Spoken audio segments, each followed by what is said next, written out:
Bashkia Gjirokastër po vijon ndërhyrjet për përmirësimin e kanaleve vaditëse që ka në jurisdiksionin e saj. Do të kryhet rehabilitimi 43.7 kilometrave kanale në vijë lineare, investim që sipas të dhënave do të mundësoj vaditjen e rreth 569 hektarëve tokë bujqësore.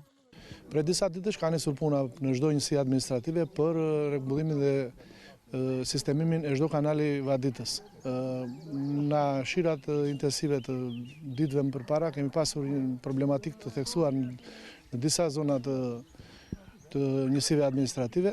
Shumë kanale vaditëse janë të bllokuara, në njësinë administrative CEPO kemi një problematik të fshati Kodër. Po merren masa edhe aty ka punëtorët. Gjithashtu edhe në njësinë administrative Lunxhëri po punohet në një segmentin Mingull Valare.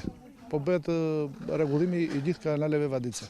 Aktualisht puna është përqendruar në njësitë administrative Odrie, CEPO dhe Lunxhëri. Në Odrie po ndërhyet për rehabilitimin e një kanali vaditës me gjatësi rreth 1.2 kilometra, i cili shërben për vaditjen e 180 hektarëve tokë bujqësore dhe ishte i dëmtuar si pasojë e rreshjeve të dimrit. Dhe këtu po merren masa për rregullimin e një segmenti të kanalit prej 1.2 kilometra, i cili ishte dëmtuar dhe po merren masa për rregullimin dhe për sistemimin e kanalit. Shpresoj që me ndërhyrjet e kryera në kohë para sezonit të vaditjes do kemi një sezon vaditjes sa më të mbarë.